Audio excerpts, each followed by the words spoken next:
broadcasting on the DVC to all points unknown. If you're within the sound of my voice, you're listening to Welcome Home Podcast on the DVC.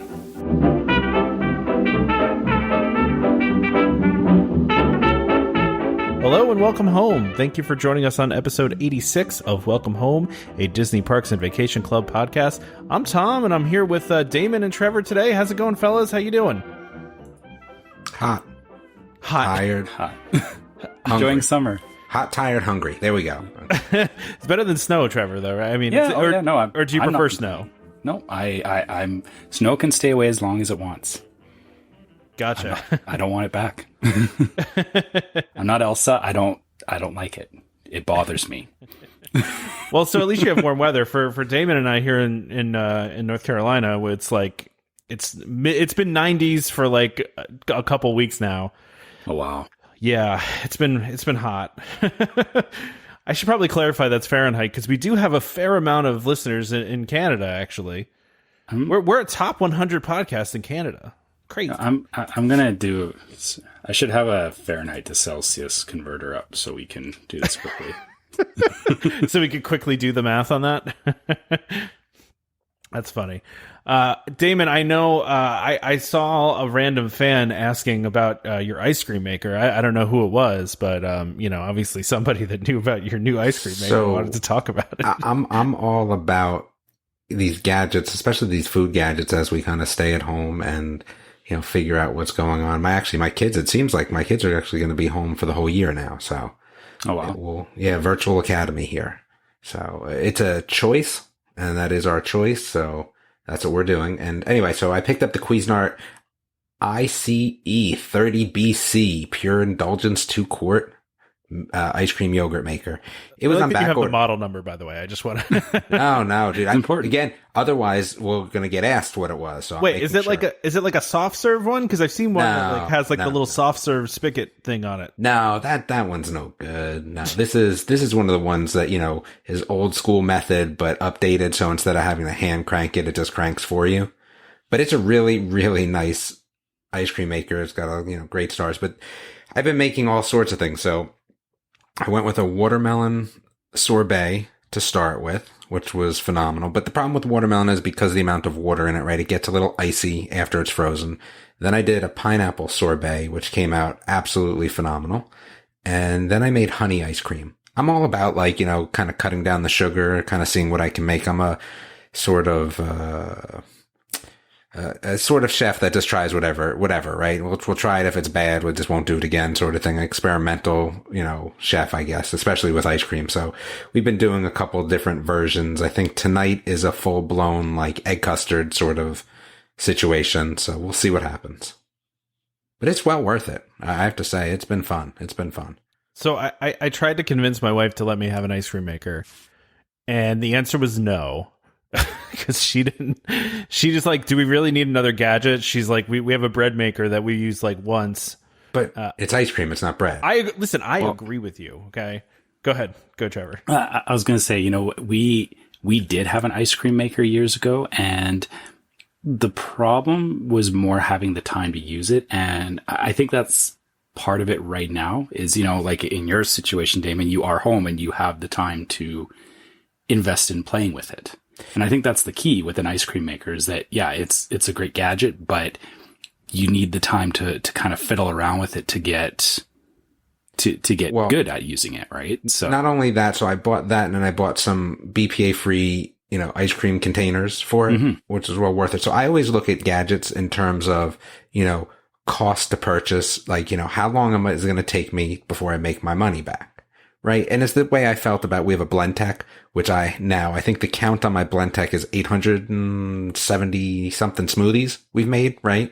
So forget about anything else I've ever made. And at 870 smoothies at, even a very generous, $3 a pop, I've made my cost back. So this was $90.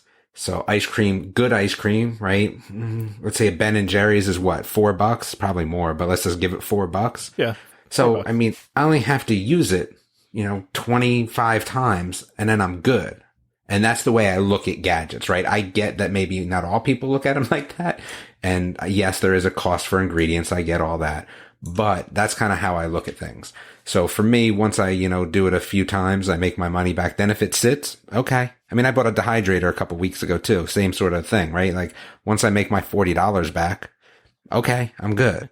So I think my wife's problem is more that she's a soft ice cream person, whereas I am a hard ice cream person. So I mean, if you make a custard or something, it's, you can get the consistency you want. I made a honey ice milk. I like it because I love ice cream, but here's the problem. Ice cream has a ton of sugar in it. So if I can actually do it myself and kind of, mess with the ingredients, like the pineapple one, it was a ripe pineapple. And yes, it has sugar in the pineapple, right? But sugar with fiber is different than sugar by itself. That's always the big thing. Yeah. Is like natural sugar versus glucose, right? Yeah. And having that fiber stops the quick absorption of that. So anyway, when I did the pineapple, I just did real pineapple chunks, and then I get the fiber in there as well as the sugar. And it's like, oh, add a cup of sugar. And I'm like, nah, like I don't need a full cup of sugar, right? So I can cut it in half. I feel like I can make healthier versions. And then the honey one, I used no sugar. I mean, obviously I used honey, right? But I used honey instead of sugar. So that's where I like it, because desserts have been difficult during this quarantine period. I probably gained a little bit of weight. So to kind of knock a little bit of it off, it sounds crazy, right? Order an ice cream maker to knock off some weight. But for me, it's going to help me be a little bit more, discerning in the ingredients that I'm putting in. And I think that makes sense. And to tie this back into Disney, making Dole Whips whenever you want isn't a bad thing. I'll tell you, the fresh pineapple. So it's all the ingredients. Yeah. All it was water, pineapple, sugar. That was, and lemon juice. See, that's the key ingredient, is that lemon juice. Yep. So that it doesn't get crazy sugary. I'm telling you, that thing was, my daughter said, better than a Dole Whip. I don't know about that, but I mean, fresh pineapple is still fresh pineapple, right? It's not coming out of a bag anymore. This is just fresh pineapple. And the fiber in the pineapple made it creamy. So you didn't even have milk, and it was like an ice cream. It was very good. Very good. See, I do something similar, but I throw it all in or I use a blender, but I use frozen pineapple and then some coconut milk to, give it that, soft serve like consistency. And yeah, it works out really good. And same thing, you don't need the sugar, honestly. Exactly. So not taking into account how healthy something is, what is your favorite ice cream? Ooh. I'm going to go chocolate chip cookie dough for me. That I've made, or that I No, buy? just in general. Like just in general. If you could just get ice cream. Yeah. I think I'm going to have to just nostalgia this out and just go Carvel vanilla with the rainbow sprinkles. I mean, wow, you went Carvel. Yeah. How many people know Carvel? Trevor, is that a thing that you're aware of? I don't know what that is. I think that's a very East Coast thing, isn't it, David? I don't know if all of our might be. will know. When I was in New Jersey growing up, we lived with my grandparents for a little bit, and it was a store I could walk to. Yeah. So, and I always thought it was good. I mean, dude, ice cream's brutal now in general, just the amount of fat and sugar and all that. So I try to stay away from straight up ice cream. But that's what I'm going to go with. Wow. See, all right. My challenge is that I just can't do dairy. So kind of same as you, Damon. I'm trying to find other ways to get the same or similar without, going and buying. Trevor, so check this out. What I did was, for the honey ice cream I made, instead of using, I used Fairlife, which is lactose free. Yeah. That's what we buy too. Yeah. So I made Fairlife honey ice cream. Oh, okay. Actually, that's a good idea. I should start playing around with lactose-free milk. Yeah, and it wasn't bad, because I feel like, Fairlife has, all it does is it has the ingredient in it to make you be able to process it better, rather than, there's still enough churning ability, right? It's not like almond milk, where I don't necessarily know what you'd get out of that, right? Yeah. Fairlife, it came out, dude, honey ice cream, it came out really good, so. Sounds good. All right. We just talked about ice cream for almost 10 minutes there. Damon, you also said that you had an update on your mask situation too. I know both Trevor and I and a couple listeners ordered masks based on your last recommendations. So. I know. Didn't you see where I put it in the equation? It's G. Oh, you put it down for, okay. I was just going to cover it first before we got into, oh gosh, you put it in huge lettering on here too. Well, the last one I had a cut, copy, paste. So yeah, we'll be talking to that in a little bit. Okay, you want to tease that, and we'll get to it later. That. Preview. Okay. Stay tuned. It's a good tease. Okay. Anyway, so we have listener questions that we've been starting the show this way now for, I don't know, quite a while. And I think it's been fun to get your questions, especially as, a lot of people have been interacting on the Facebook page. So if that's something you want to do as a listener, if you want to ask us questions, if you want to interact with us, best way to do it is the Facebook group, which is Welcome Home Disney Waitlist. It has an awesome name. I don't know who came up with that. Yeah, it does. The best name ever, right? Better than whatever that other name was. I don't even remember what the original name was. Terrible. I thought we just called it Welcome Home Podcast Group. Yeah. Those, I don't remember. Even though that, what'd you say? The waitlist is better. Yeah. It is. We need to do another waitlist episode. We haven't done a waitlist in a while. Yeah. I think the last time was like Christmas time. But anyway, so if you want to interact with us, do that on the group. But we had 3 different people ask because we talked about this a couple weeks ago. Both Adam, not both, but Adam, Julianne, and Kimberly all asked, "What did you think of Hamilton?" And I know you two weren't interested, so I'm guessing neither one of you watched it. Nope. So I did. I very much enjoyed it. It was very good. I thought it really lived up to the hype. The songs are very good, really enjoyable. I will say, though, one of the things that I saw recently, and I don't know if anybody else saw this, but some guy went and recreated the entire first act of Hamilton with the Muppets, like doing impressions of the Muppets, which is really funny because he actually modifies some of the songs to fit the Muppets, and it's really funny. The only problem is, and his impressions are very good. They're on point. In fact, I like this guy's Kermit better than the current Kermit. Like, I wish this guy could just be Kermit because he sounds better than the current one. But the problem is he has Gonzo being Aaron Burr, which if you've seen the show, Aaron Burr's got a huge role in it. He's constantly, singing in it. And his Gonzo impression is probably his weakest one. It's very like high pitched and it's just a little off. So, but anyway, seek that out on YouTube. It's pretty funny if you're a fan of Hamilton and also the Muppets. And I haven't watched any of the other things on Disney Plus around it. I know there's a couple other, like there's a behind the scenes thing, but seriously though, if you like the Muppets and you like Hamilton, go search on YouTube for this Muppets thing. Cause literally though, it's like an hour and 20 minutes long. And I could only listen to like a half hour of it before I was like, all right, I get it. It was funny for a half hour, but I'm like, I don't know if I need to hear the Muppets doing this for a full over an hour. But it was still good and enjoyable and really funny, and it was neat how the guy changed it to be kind of Muppet oriented, and again his impressions were spot on. He was doing some pretty good impressions. The only bad one was, like I said, I thought Gonzo wasn't very good, and oh gosh, there was another one that wasn't great. I think it was Statler wasn't very good. He was okay, but anyway, that's it. So I enjoyed it. Thank you for asking. Well, so did you actually answer the part about Hamilton? Because you kind of went into the whole Muppets thing right away. No, I did. No, I said I liked it. I thought it was good. I thought it lived up to the hype. I thought it was, the songs are really good. I've been listening to I've listened to the soundtrack quite a bit. There's a couple songs that kind of stick with you from the show.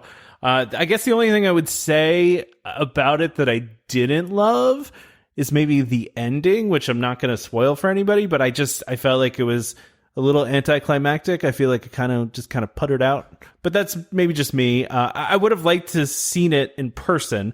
I think there's a certain thing that you miss when you see something filmed like that instead of like proper instead of yeah. There's a certain something to be said for that. So So basically, it was good though. I enjoyed it, and I do think that they did a great job with it, honestly, though, because there's a lot of things going on stage, right? There's a lot of people running around and doing different things, and I thought it was edited together very well. I did think that part was done well, because it is a challenge, right, to present a Broadway show filmed. I mean, you don't even really see it all that often.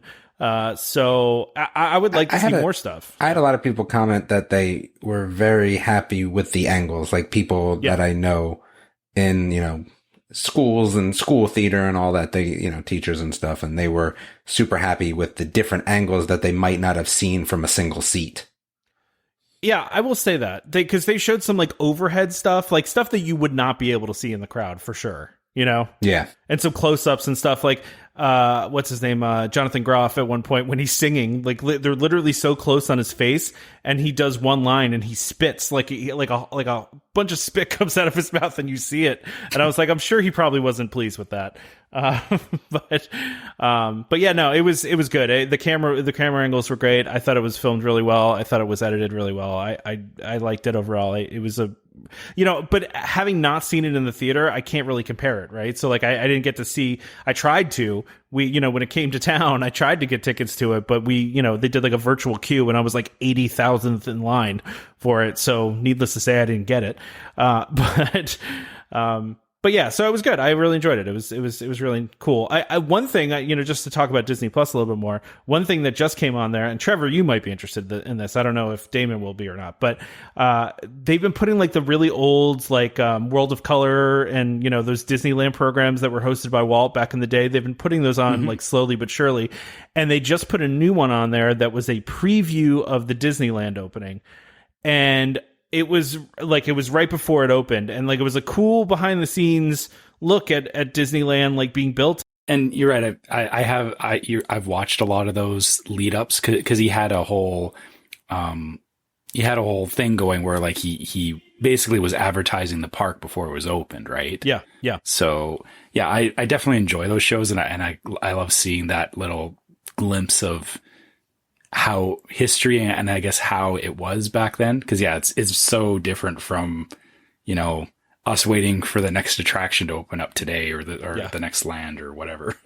Well, it's interesting too. And I guess I didn't realize all this, but they were showing them like building a lot of the stuff. Like they just build stuff themselves, which I know sounds like a funny thing to say, but like nowadays Disney farms out all this stuff, right? They don't like build things themselves really. Like they literally just were using their like sound stages to build the boat, to build, the train carriages. Like they were building all this stuff themselves. And I was like, that's crazy to me that they were doing it themselves. Well, because Disney was all in on it. Like he remortgaged his house to do it. So, I mean, I think he did a lot of unorthodox things to get that park up and running. It can happen. Yeah. It was a pretty cool look at things. I will say I thought it was really interesting, and I think I've talked about this before too. There's a couple other ones in there from this one was from 1955. There's a couple other ones that that, like you said, to the lead up of it. They had a really cool one about like a Tomorrowland themed one about going to Mars that was like educating people about space flight. It was really cool. Very, very interesting stuff. But this one was neat. I think I told you guys about the other one that I watched too, where they had like this like crazy parade. Did I tell you guys about this? Like this old Disney parade that was in this. I don't remember if we talked about this or not. I don't remember. It's like it's I forget what it's called, but it's like it's like Disneyland in spring or something, or through the seasons. That's what it is. Disneyland through the seasons. And they have this old parade that was like from Christmas, and this parade was like ridiculous. It was so cool. Like they had a whole bit where like Goofy's driving his car and it like breaks down in the middle and he's trying to fix it and like shenanigans ensue. Like he almost gets caught on fire. Like literally there's flames that shoot at him. Like there's water shooting everywhere. It was so cool. I was like, they should do more stuff like this. And then they also had a thing too where Pluto comes up and like a bunch of dogs walking on their hind legs come walking out and they're just walking around the parade route and there's a dog walking another dog. It was crazy. I can see so many reasons why they don't do the dog walking the other dog. Yeah, that part, for sure. and so I happened to be there when the Maleficent float caught on fire. Oh yeah. Do you remember that? Yes. Yeah. Reasons why you shouldn't have or pyro effects combined with actors going in the middle of like a parade setting, right? You should watch this though, because I watched it. It was like, how did he not catch on fire? Because his like he gets almost engulfed in flames. I'm like, how does he not get caught on fire in this? All right, but I'm curious now. I'll look at this after we're done.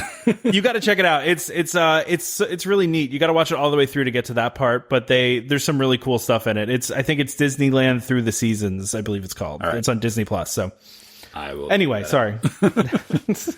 Damon, were you going to say something? I'm sorry. I was not. Okay. Cool. I was taking a little break. Oh, okay. To chew some of your chewy ice that people are still confused about? No, it was my chewy ice. I had to actually start putting some limitations in the house. I mean, dude, people in the house were using it like we're at a restaurant. You know, there's How seven dare people. they use it to cool their beverages? What are they thinking? Well, here's the thing. There's 7 people in the house, and it was like there was never any left. And I'm like, well, how much can you use? I mean, people were filling up like full glasses with it. I mean, it's a home machine. It's not a restaurant machine. So I had to start putting some limitations on it for people in the house. Like, you know, you get 1 or 2 a day maximum. You know, it's not a, hey, go crazy every single time you need ice. Calm it down a little bit. It's all right. We have some house rules around it now. Ice rationing is a thing. There's ice rationing. There had to be. You know, it's got a reservoir on the side of it, the newer one. The old one never had a reservoir. I couldn't even imagine. I would have just banned anyone from using it at that point. But even with this reservoir, like I was filling it up 3 times a day. Like, no, that's too much. And the thing was, right. It's not super quiet, right? I mean, think about it.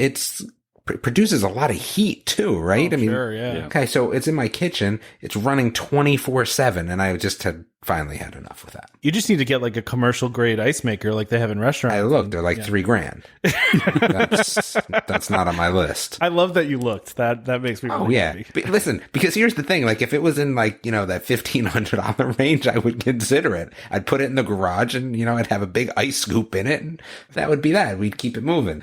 But no, it's a little out of my price range.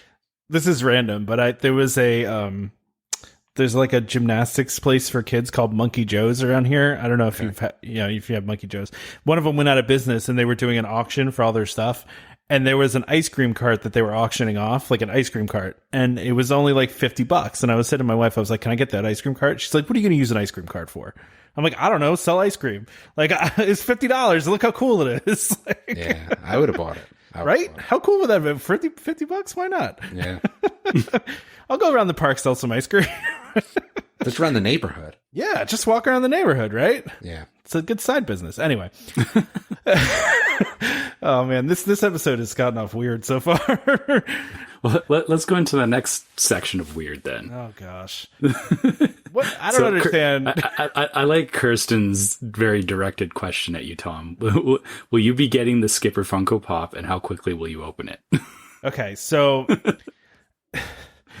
I feel like for some reason these things keep getting asked of me, right? Maybe because of the one Funko Pop that I own, right? Mm-hmm. And you guys giving me a hard time about it. The answer is probably not. As much as I like it, if you guys haven't seen the Skipper Funko Pop, I'm going to post a picture of it for this episode. But if you haven't seen it, it's awesome. It's really cool. It is cool, but I think I would have gotten the Skyliner one first, which I didn't get. Yeah. Like, I don't have that much disposable Funko Pop income written into my budget.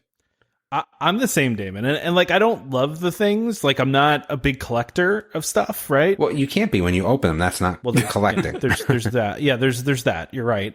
But I'm not a big like Funko Pop guy. I only bought the Figment one because I love Figment. Figment's like was a part of my childhood, and I absolutely love Figment. So it's the only reason I got that one. Now I love the Jungle Cruise as well, and that one is cool. Don't get me wrong, but I don't know. It's just I don't like Damon said. I don't really have the budget for this. Unless you have a Funko Pop room, like unless you're decorating with them. Yeah. It's hard if you don't have like a shelf or something to put them on, right? Like you need somewhere to display these kinds of things. And they're not super cheap.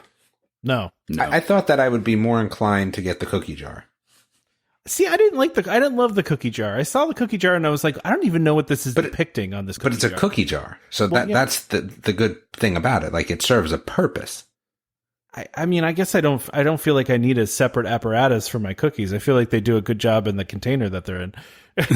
Well, what container is you could have a fancy jar instead of a container. Well, I'm trying to figure out what is the container that they're in previously. Probably the container that they come in. You're talking about fresh baked cookies. Oh, no, I'm just talking about any cookies. Like, if I have cookies, you either got to put them in a Ziploc, right? So this is taking the place of wasting all the Ziplocs. Why don't you be a little bit more conscious of the environment, Tom? I don't put them in a Ziploc. I just, it's what do you got mean you the don't put them in a Ziploc? Then what are you doing with them? It's got the resealable lid on, the flap, That's for cookie novices. No, what are you talking about? That's for cookie novices. No, not at all. I keep my it definitely is, because now they're already starting to get, I don't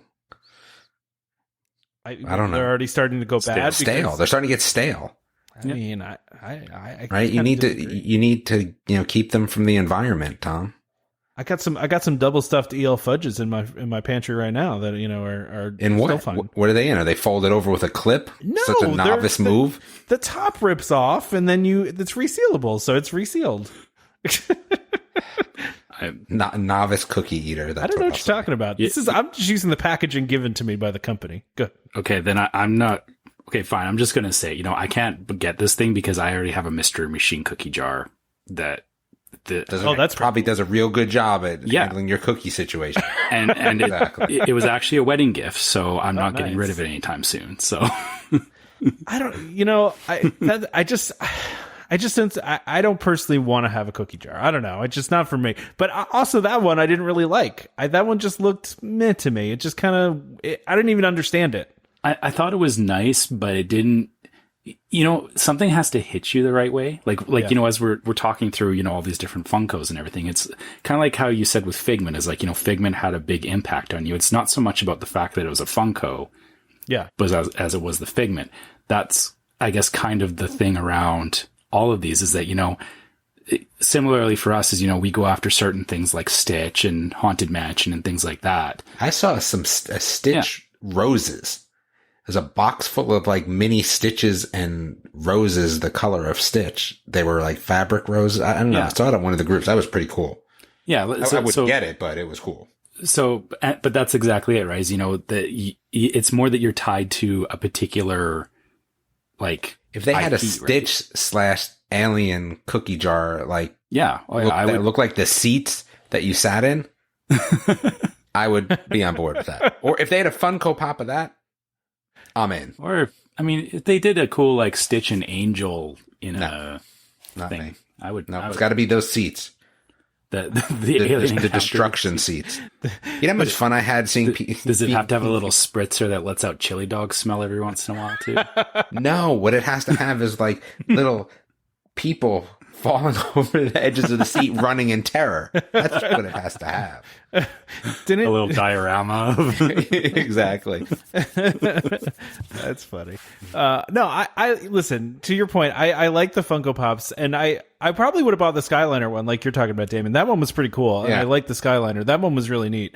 But I do like the Jungle Cruise one is cool too. There's a level of effort involved in ordering as well that I'm just not about. Like if these Funko Pops were on like a shelf and I was at the store, maybe, but like I'm just not going through the effort, man. That's the other challenge right now too, right? I'm so lazy now. If it's not like on Amazon and on sale and like in my face, I mean, I guess these are. I guess I could add them. I don't know. But and that's the problem with not being like, when you see these things in the park, there is a certain amount of impulse too. Yes, right. Definitely. So, that's not really there, I guess, when you're just seeing them release these things and you're like, I don't need it necessarily. Well, and I, like an idiot, bought the Figment one. And I think, Damon, you actually pointed this out to me because I bought it on eBay because initially they said it was park exclusive and I wasn't going to be there anytime soon. So I had bought it from, somebody that probably bought way too many of them on eBay. But then later, like a month or two later, then they were selling them on Shop Disney. And I was like, what the heck? And that's where I got mine. Yeah, that's where you got yours. And I was like, they said this was park exclusive. So whatever. I mean, it is what it is. Tom's just bitter. Never again will he limited buy a Funko time Pop. park exclusive. Does not mean that it won't come back ever. It just means it's a limited time in the park. That's right. Yeah, that's true. Yeah, I'm bitter though, Damon. I am. I'm bitter about this. That's why I'm never going to buy a Funko again because of this. But anyway, but to answer your question, if I did buy it, I'd open it immediately and get all sorts of fingerprints all over it, take a picture and send it to Damon. He would lick it. And make the boat sounds like it. It would go in the tub. That's what would happen. It would go in the tub. I don't know why I make a plane sound now, but it would make sense for the Jungle Cruise, honestly. I think I forgot to tell you guys that at some point that my daughter came running into my office and saw Figment and just grabbed him and ran away with him. And I was like, oh my God, Damon would have a heart attack. Her grimy little fingers all over That him. would be a punishable offense in my house. Yep, she just grabbed it and ran away.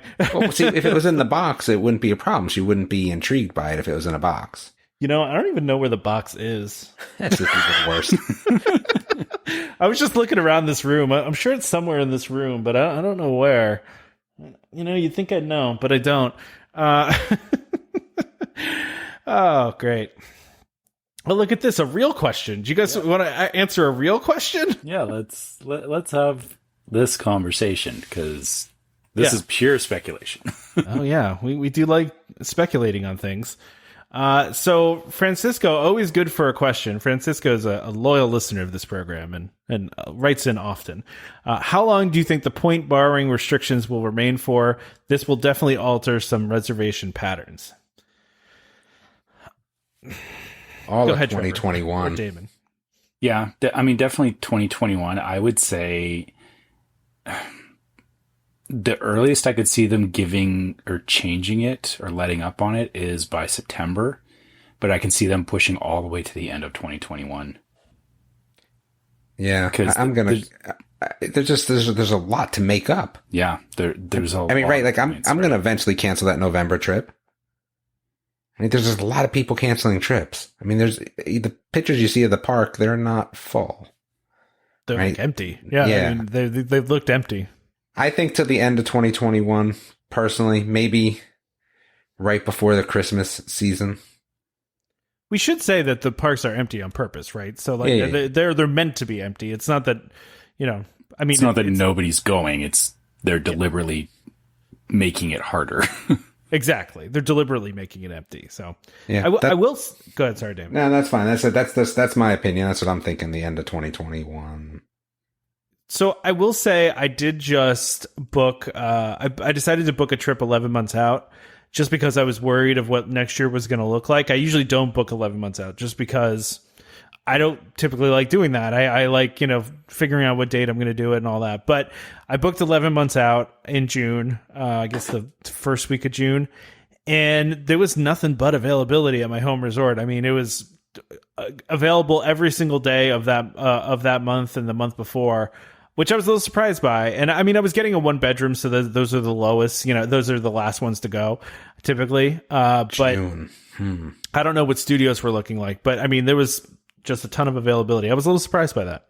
June's tough. I mean, I feel like next year's going to be so difficult for me. I mean, it seemed like that would be a good time for like a meetup, but if I'm doing Disneyland, I don't think I'm doing World at the same year. This seems like a lot of money. I know for us, we're probably looking at October next year. Like we're just going to push it out a year. So, honestly, I would say too, like, I know, Tom, you're saying it's not busy. That's not even really busy season for DVC either. No, so it's true. A lot of kids are still in school. Yeah, I think it'll be. I'm going to be looking at rebooking my trip come November for next October. So that's what we're doing. So that's the meetup is next October. I guess I'm in on that. Okay. Yeah, well, I'm in on that too. Wait, hold on. Let me just think though. So my son will be a senior. Yeah, I'm still in on that then. I mean, we'll have come back from Disneyland.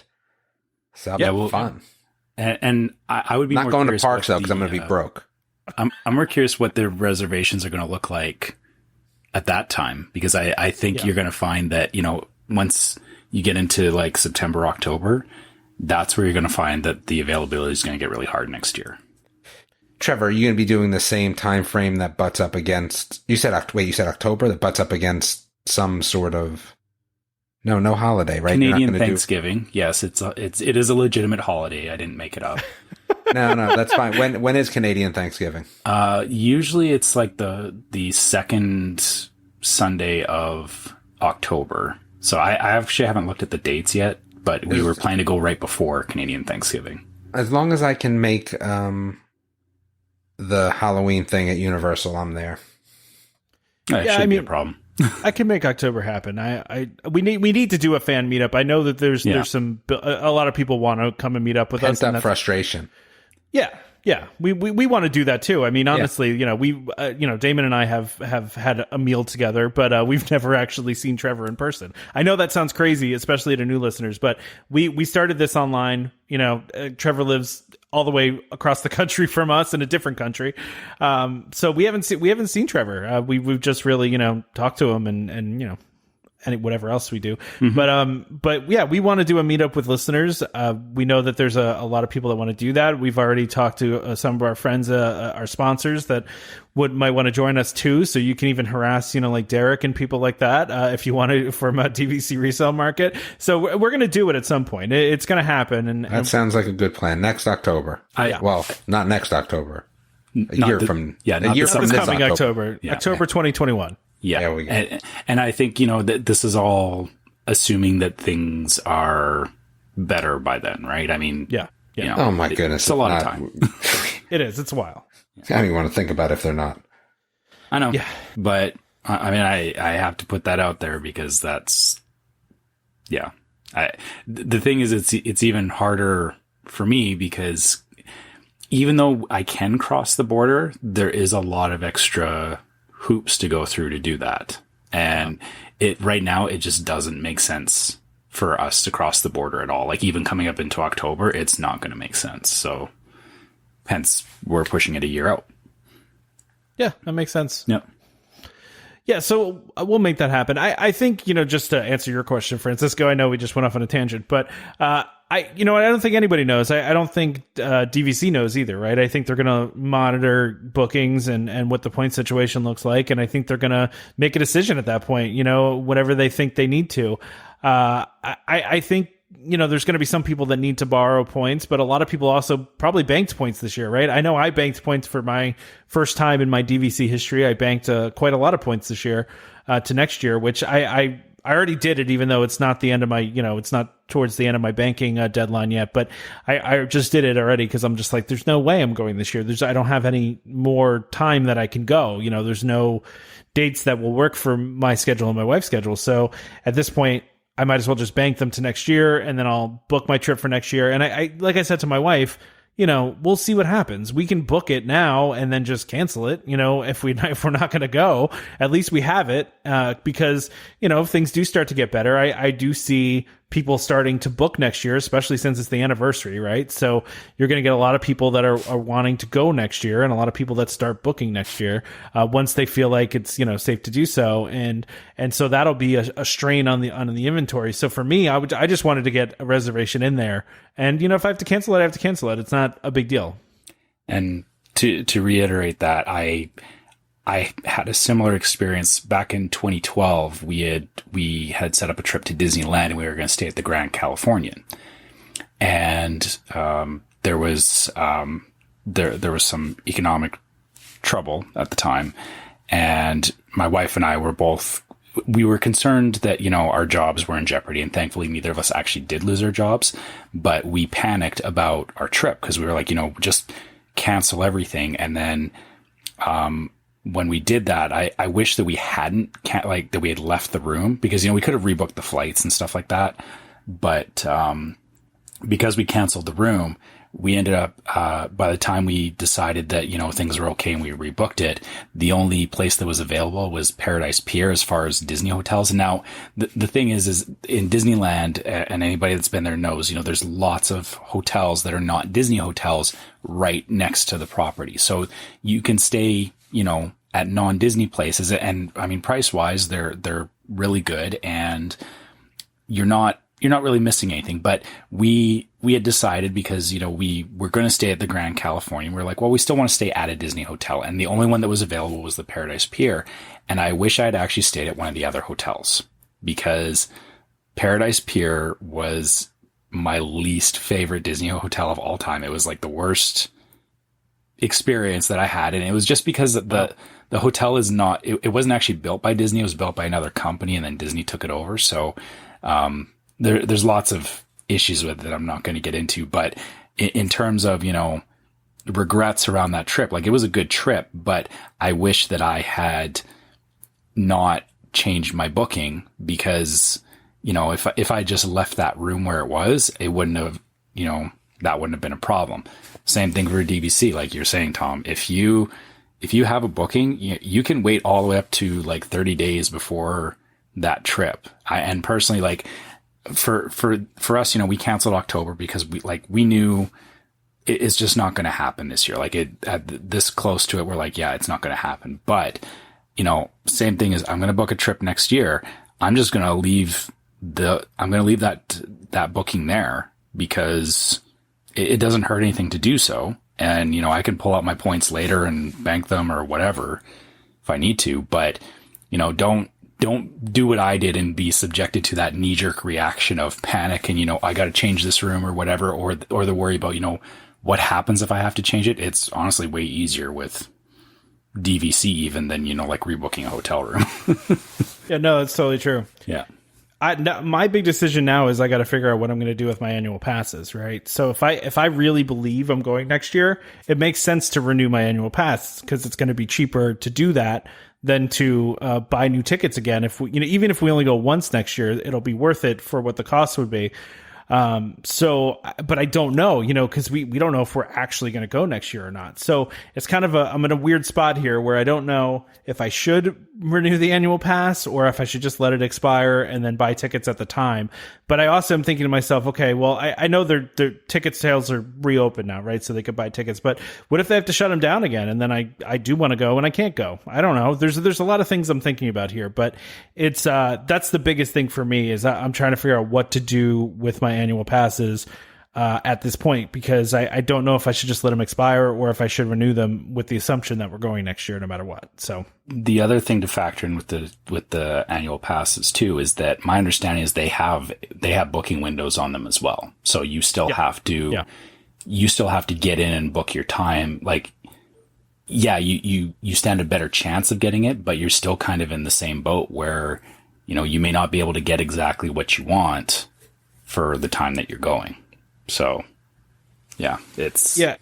It's tough. Right? Yeah, it's tough. It's a tough decision to make. So, all right. So we got Dan here. Dan is also a frequent contributor. He wants to know what non-Disney IP would you like to see at Disney parks? He's saying something about NASA and SpaceX. So you want like a space type of thing? But I mean, I feel like they already have that with Mission Space, right? Do we need It's Space 220 whenever that opens, you know? Yeah, I mean, it's there, but it's not like a proper, I guess it's not educational the way that, you know, NASA would be. Yeah, well, Mission Space has got the, you know, the fake organization that they made up for that, right? Which I'm blanking on at the moment. Oh, gosh. Sure, some Disney hardcore fan's going to be like, really? You don't know what the name of that is? You know, I've written it so many times and I can't even think of it off the top of my head. Yeah, but this is a tough question. I don't know what non-Disney IP. It's hard because Disney owns like everything now. So not everything. Yeah, actually, I know they own a lot of things though. Okay, what I would say is just I'm glad that Universal and Nintendo got together and are doing Super Nintendo World, but I kind of wish that Disney did it instead of Universal. So right. I would have liked to have seen Disney's take on it on a Nintendo park. That's interesting. Yeah. Am I allowed to say Marvel? Sony? Marvel? I mean, well, because listen, it's it's Disney IP, but it's not really for Disney World anyway. They can't build anything Marvel in the parks except for a couple things here and there, you know, but I don't know. I can't really think of one right now. I think we lost Damon. No, I'm so outraged by your discussion about having Disney do Nintendo and thinking it would be better. It would be a land for 2-year-olds is what it would be like. So I'm not saying it would be better. I'm just more curious to see their take on it is all. I think it would be a younger take than what I think Universal will do. So I'm quite happy that Universal's doing that. I don't know. I mean, any video game company would be fine. World of Warcraft would be really cool. Why not Square? I mean, they already have Kingdom Hearts, right? Yeah. I mean, that would be interesting as well. Outside of that, I would do Jaws. I think Jaws would be interesting. I think you could figure out a way to kind of get Jaws in there. That would be kind of cool. And because again, we're talking, I don't know. I like that at Universal. That was a great thing, but I think that Disney could do it a lot better. But again, the problem is that if we do a Jaws thing, you know, what age is it for?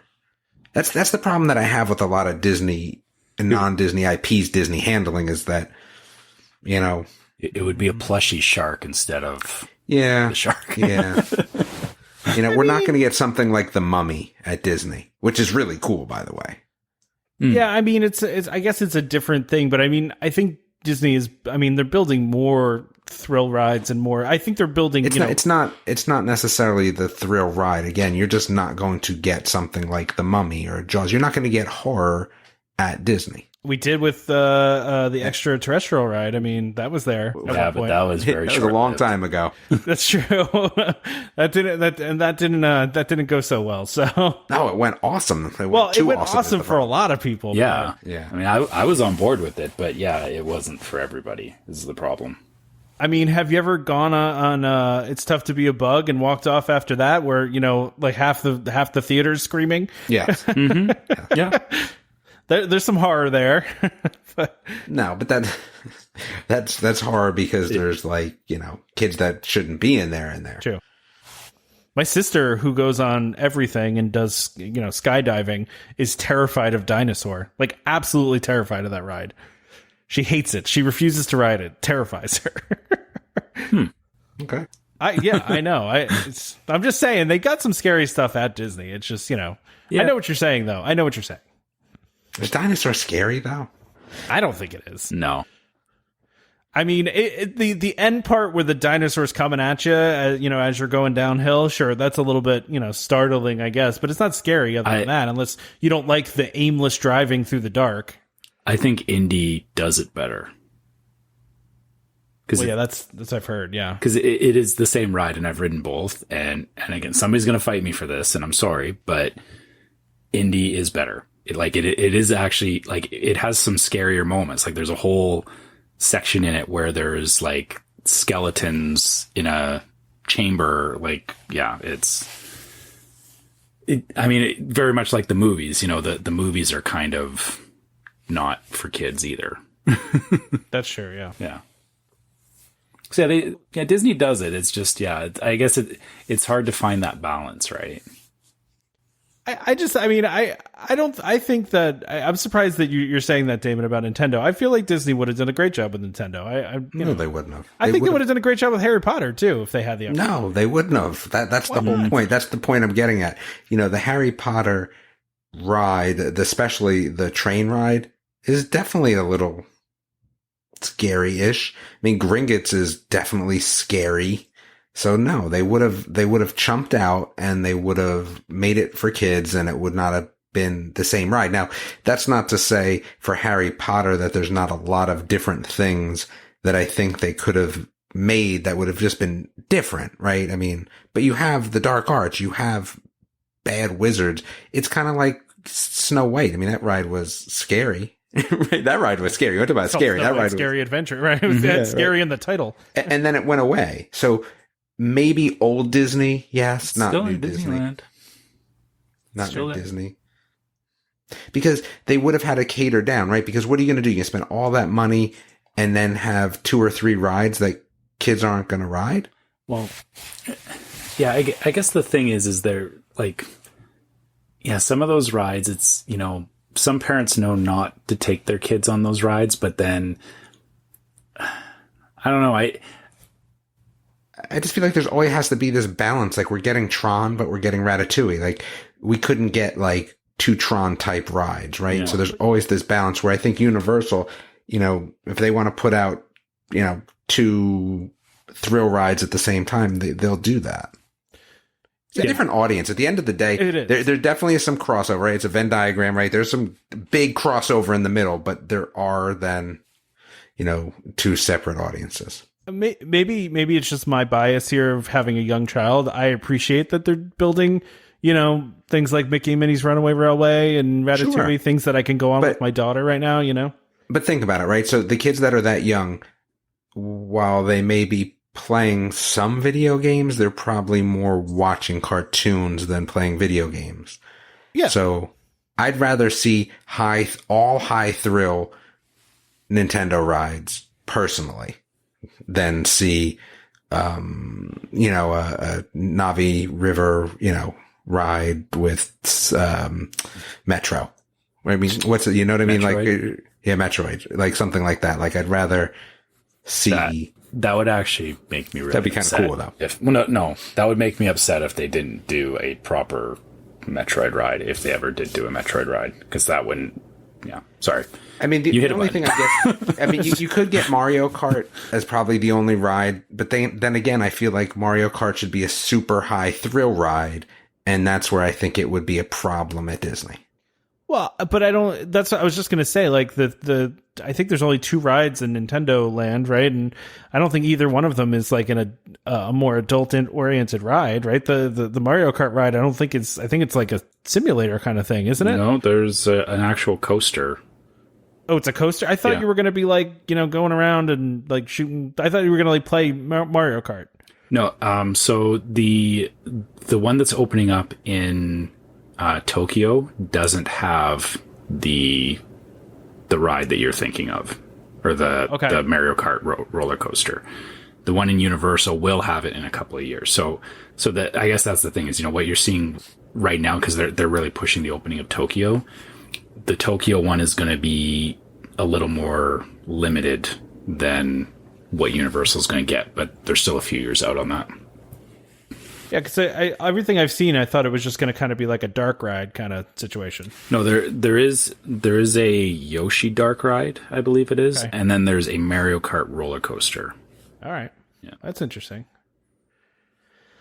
Well, I mean, is it going to be like a roller coaster? Or is it going to be like test track, like where it's again? I don't know what the full. I haven't seen any of the designs on it yet because it's still a few years out. Yeah. Okay. We should probably do the ad, shouldn't we? Because we barely gotten through our rundown at all. Because we've been going on tangents. Yeah, we have been. Well, that's why people like to listen to us, right? DVC Resale Market. These are our friends, guys. DVC Resale Market, you hear us talk about them a lot.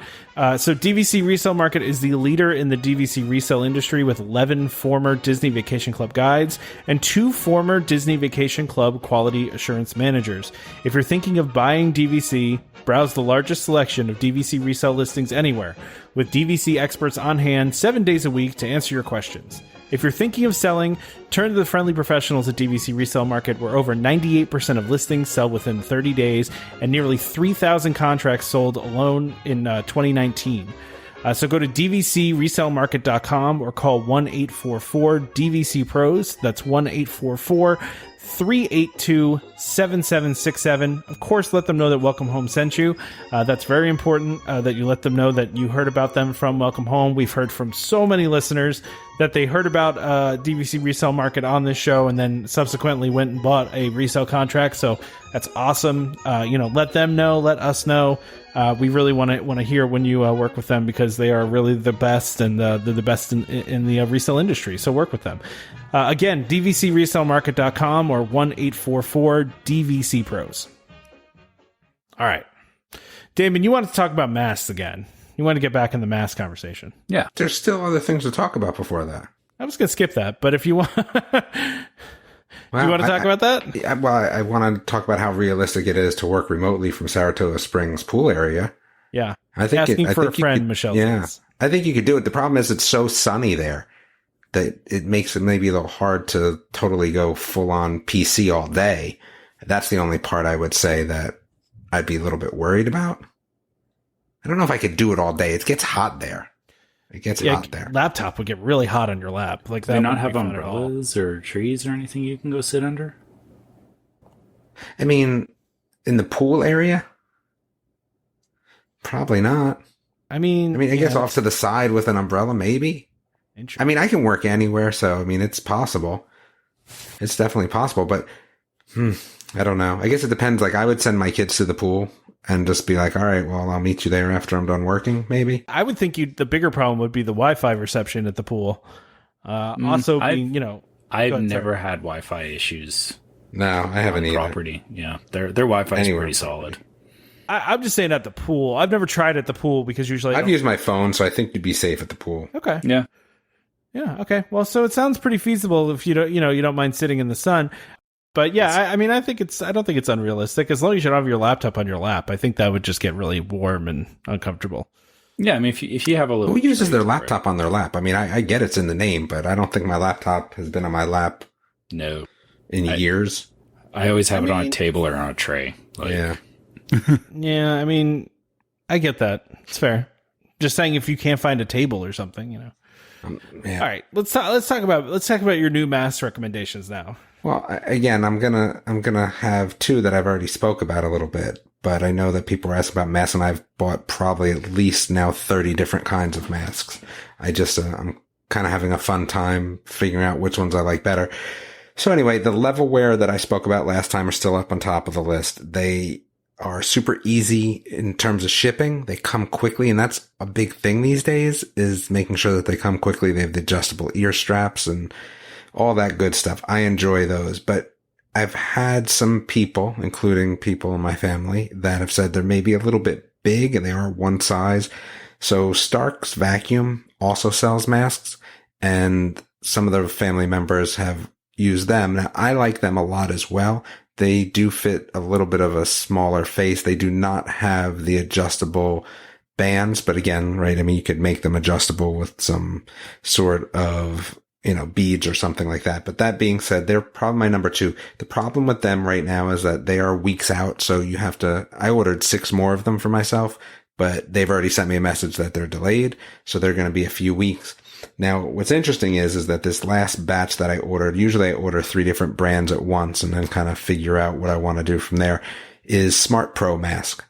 And they came relatively quickly. And I have to say that I like them probably just as much as the Stark's Vacuum ones in terms of face size and anti-fog for the glasses and all that good stuff. So that's definitely another brand to look at. And I felt like they came rather quickly. So that was my update. That's all. I just want to make sure I was updating everybody. Oh, that's good. Yeah. Do you have websites or anything for these, or? I mean, yeah, google.com. Google.com.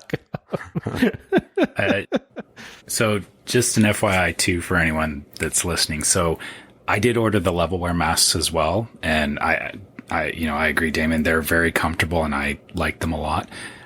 They do have a Canadian storefront, and same thing as I got my masks within inside of 4 days of buying them. Those other two that you mentioned, unfortunately, they don't seem to ship to Canada. So gotcha. I think levelware is actually when I bought it, it came from Canada. I think they're made in Canada. Oh, are they based out of? They're probably out of Toronto or something like that. Then yeah, that's what it seemed like. Because I was looking at my bank account and I had a foreign point of sale fee, and I was like, what is that from? And then I realized it was from levelware, and then I looked up levelware, and it was Canadian. So I was like, oh, okay, cool. All right. At least it wasn't anything fraudulent. That's good. But yeah, that's a good update. I have the levelware ones as well. I like them too. It was a good recommendation. Well, why don't you tell everyone your fun story, Tom? About wearing it upside down? Yes. I was out and about yesterday, and I was wearing it, and I was like, wow, this is really comfortable. And then it started it kept creeping up towards my eyes. It kept getting higher and higher on my face, and I kept having to pull it down, which was annoying me. And I was like, okay, these are great, but it's kind of annoying me. And then I realized I took it off just to readjust it once I got in the car, and realized that it'd been upside down the entire time. So, well, did you think the nose spot was to protect a little mini beard down there? I mean, but the nose spots are, I don't know. It was a chin protector. I don't know what I was thinking. It just... I mean, if you're in a hurry, I can see, because most masks are just flat across the top, right? You usually don't have the little bump where the nose goes. Yeah. Did you get the super hardcore one, or did you get the regular one? Because I have level 3. I got the 3 as well. Okay. Is that, I don't remember which one that is. Is that the it's top the gray level one? The gray one with the cool colors on it. I think I got the one below that. You can shove the filters in it. Oh, yeah. You can shove the filters in the other one. Yeah, too. so the level 3, it's just the amount. So the level 2 is 2 layers, right? And the level 3 is 3 layers. I just happen to like the look of the level 3 as well. My kids find it cool. So, and I'll take an extra layer. So that's why we went with those. All right, cool. Let's talk about this new DVC resort at Disneyland. Isn't this exciting? It's funny because you would think that since I'm going to Disneyland, I'd be interested, but since I know I'll never stay here, I'm again not really all that interested. Why do you say you'll never stay here, though? I mean, because I just don't see 4 years down the road, at least. Or well, I mean, I don't see how it's got to be expensive if you're paying cash, right? Is there even cash places there? Or is it all DVC? I'm going to leave that question to Trevor.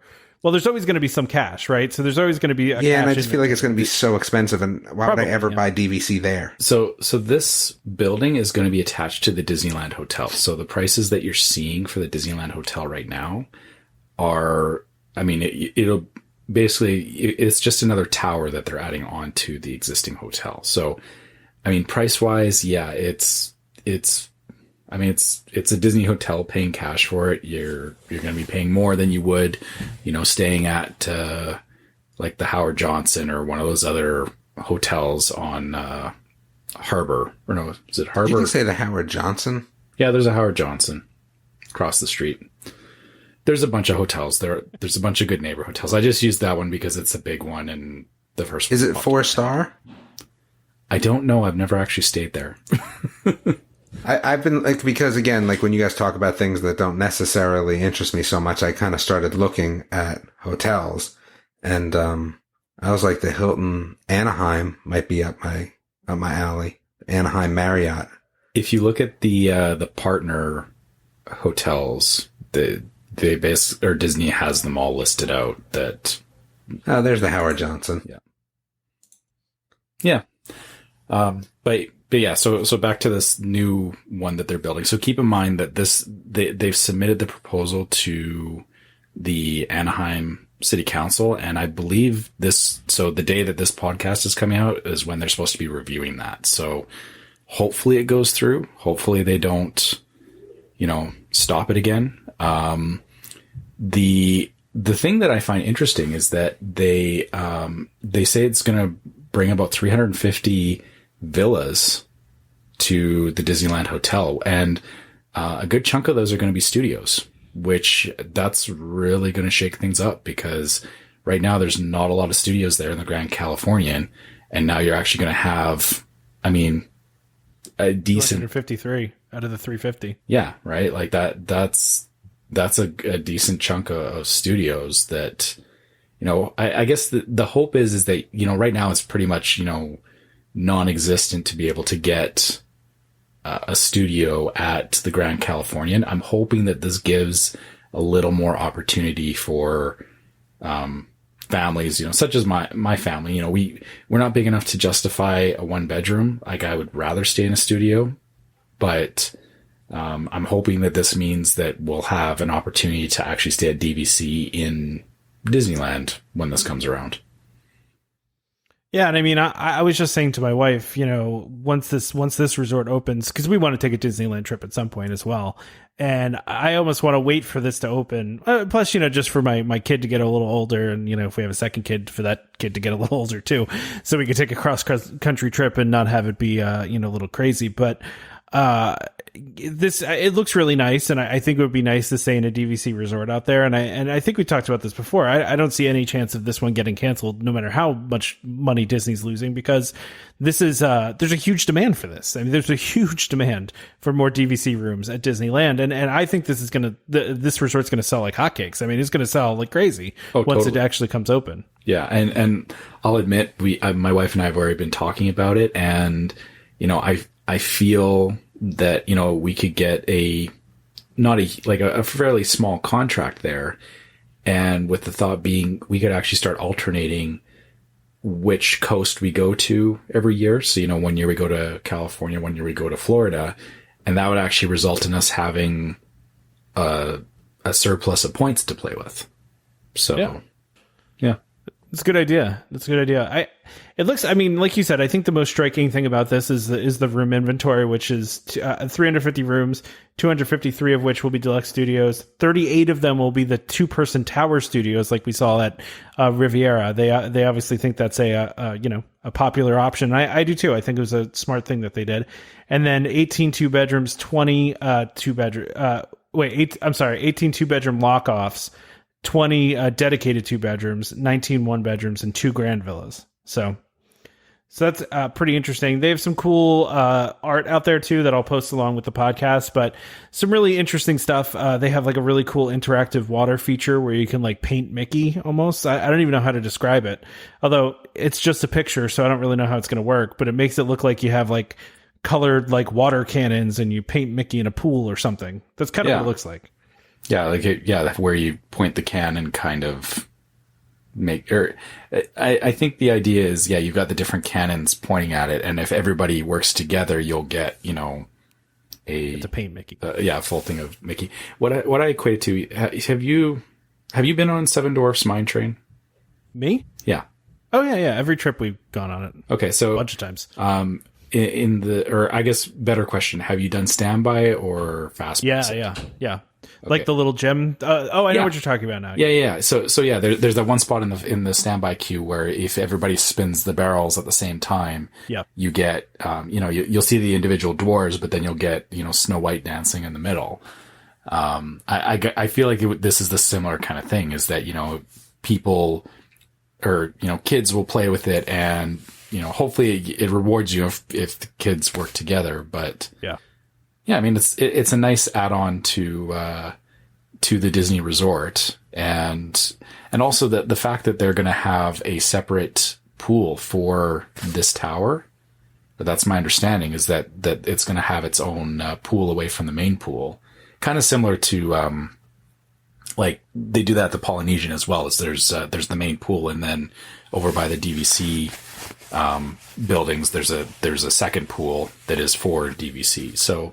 Yeah, I mean, I kind of like that, right? Like, even though it's still part of the main hotel, it kind of has its own space still.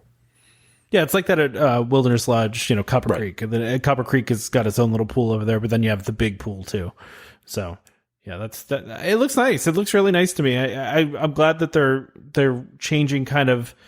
I don't want to say changing their strategy, but they obviously realize that studios are extraordinarily popular and, often in high demand and very difficult to get. So, it's a nice thing that they've listened to that feedback and realized that, and they're starting to build more studios as opposed to the bigger rooms. But the other thing about this too is that this has gotten the stamp of approval from the planning and building department in Anaheim too, which is like the first step they need to take. But obviously the problem that they've had in the past is with the town council, right? So, or the city council. So, that'll be the real test, is whether the city council, says yes to it or not. So.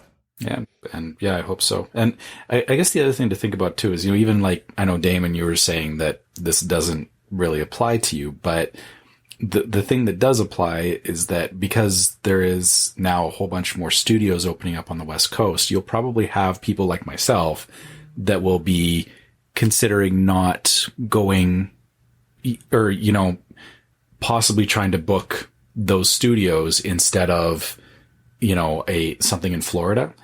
So I think all around it's good for just the general, like there is this perception people have of, I could never find a studio. And I know, Damon, you say, you've never had that issue, but. No, I don't necessarily know if it's that. I just think that there's so many people. I mean, the number of people that may go somewhere different than Florida is so minuscule. I don't think it impacts anything really. But I think this is enough that some people that may consider it. So how many people are we talking? Well, I mean, if there's 200 studios, that. Okay. So even we give 4 people in them each, right? So 800 people. Mm-hmm. I mean, that number is minuscule. I don't think that affects too much. Well, just from straight numbers. There's around 200 and something studios at, the Polynesian. So, I mean, the amount of rooms that this has is about the same as staying at the Polynesian Resort, which is, sure, basically, you're adding a whole other resort into the mix. And even though it's on another coast, it will still help diffuse, people booking up availability at other resorts. I don't think I'm going to disagree with that, but sure, I could understand your line of reasoning. Mm-hmm. Okay. Logical. All right, so that's cool. Anything else you guys wanted to say about that before we move on? Nope. I just want to see it actually get approved. Yeah, I guess we'll find out soon, right? We'll post on the Facebook page if it does get approved. I'm sure it'll be big news in the DVC world. Yeah. And this other thing I put on here, I didn't see this on any website or anything. I got an email from DVC. I don't know if you guys did, and I actually read it, which I typically don't. But I scrolled down and I saw that you can now request direct points through the DVC member site, which I thought was interesting. That's kind of cool. Instead of calling, you mean? Yeah, but that's exactly what it is, right? So I clicked on it just out of curiosity to see, Tom, and it just takes you contract? to the DVC What's that? You buying another contract? No, please, no. But it took me to the DVC member site, and all you really do is you pick your resort and your use year, and you hit request. And my guess is they call you after that. So really, it's just if you don't want to make the effort to call them, it's just you do it online, and then they still call you. Now, okay, so this isn't like the 24 points you can buy. No, This is like, I want a contract. I want a new contract. Okay. Yeah. All right. Well, that's all right. Yeah, so like if you want to buy a new contract, you can go and request, and I guess they'll find you one and then call you. I guess that's the idea. I mean, I guess it makes it a little bit easier up front because then they're going to find it for you and you get added to like whatever list, and then they'll call you when your request is available. So, Well, actually, I guess based on our previous conversation about that new tower, I may have to go look at that because I may be buying points direct here at Disneyland. yeah, I mean, I guess you're going to have to, right? So, Yeah. yeah, because there won't be. Although I saw a resale contract through DVC Resale Market for Riviera. That was not the first one I've seen, but I just saw one, and I was surprised to see a Riviera already. I was also surprised by the price. It was actually a little bit higher than I thought it would be.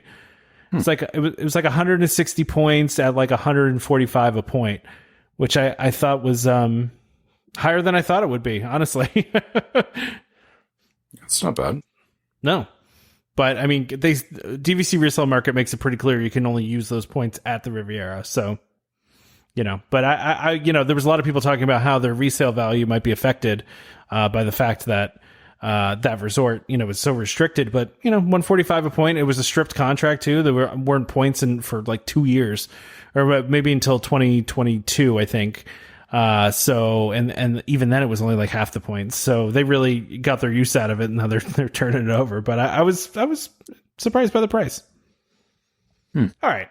Let's talk about all the stuff that came out about this. We posted about this on Facebook, but essentially Disney came out and said that the Spaceship Earth refurbishment and the Mary Poppins ride that had been announced, they were removed from that Epcot experience thing, that they had at Epcot. And essentially, they said they're postponing development on the Mary Poppins attraction as well as Spaceship Earth. So that's not going to happen right now. It's not canceled. They're just saying they're postponing development. So they're sometime in the future. Now I could see the Mary Poppins thing getting fully canceled because that's just a new thing they were going to build. But I see them coming back to the Spaceship Earth refurbishment. It seems like because it has to get done, right? Yeah, it's definitely just it's a delay at this point. But yeah, the Mary Poppins stuff, I would say, I would think by the time they get around to looking at it again, they may have a different vision in mind, or they may do something entirely different. So I wouldn't bet on the Mary Poppins thing. I mean, I hope I'm wrong, but I would, I would bet that, that may not come to see reality in any way that we thought it would. And yeah, I guess this is the thing that kind of sucks right now is, they're in the middle of ripping everything up at Epcot, and now everything is on delay or, postponed. So obviously, they're cutting things like the Spaceship Earth refurb because they know they can't have it down for that extended of a period of time right now. But then further to that is basically all of Future World is going to be torn up for quite some time. Like it's not coming back together anytime soon, which is sad.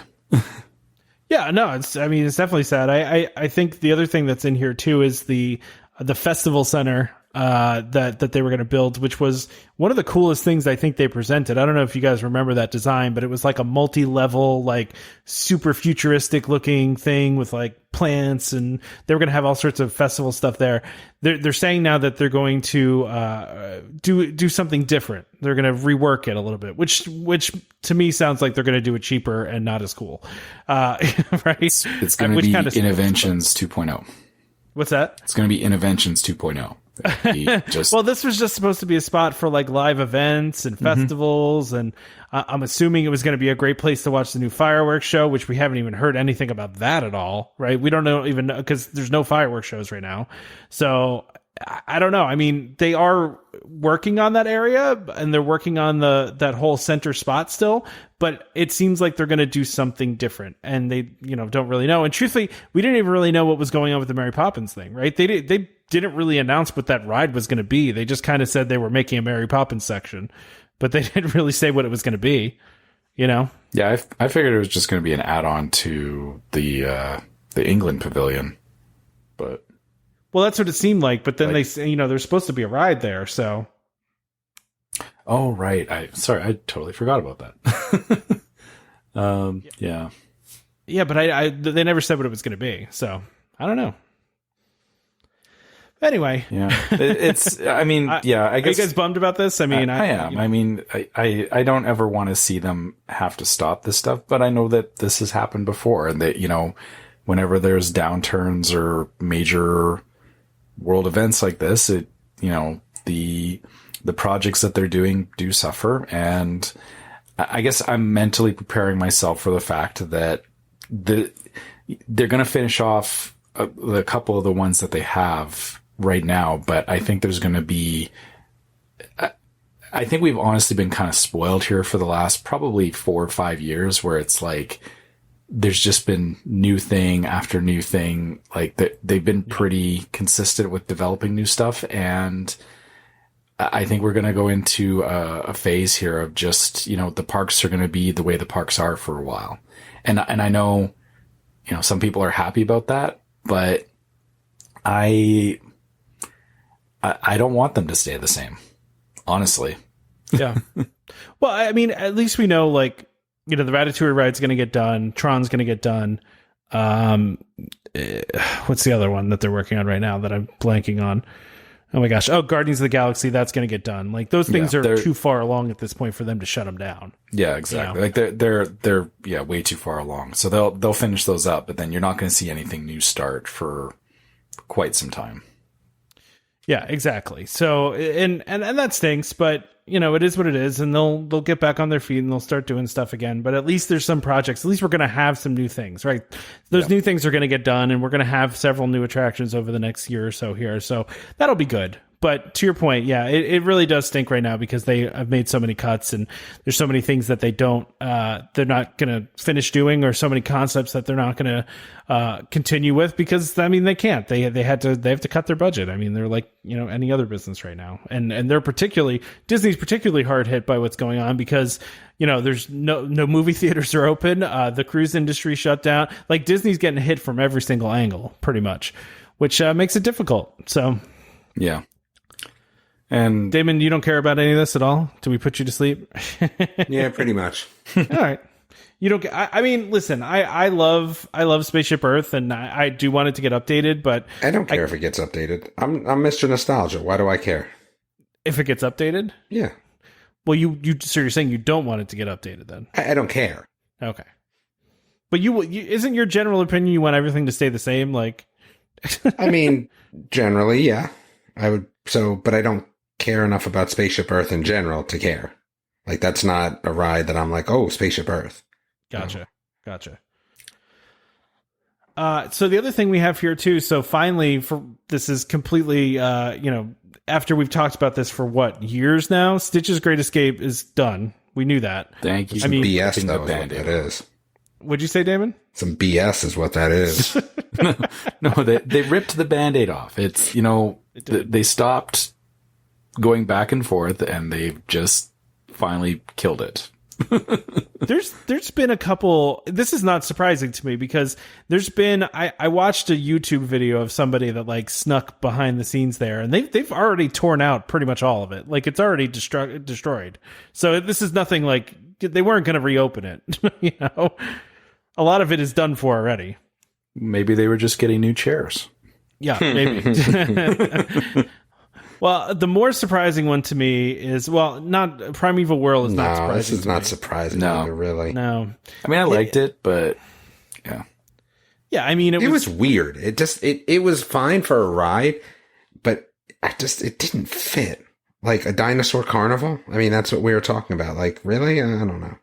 Well, I like that area. I know I'm in the minority on that, but the thing is that it is explained through the theming, but it's not clearly explained through the theming. Like it's next to Dinosaur, which is a real dinosaur ride, and then you have a dinosaur carnival.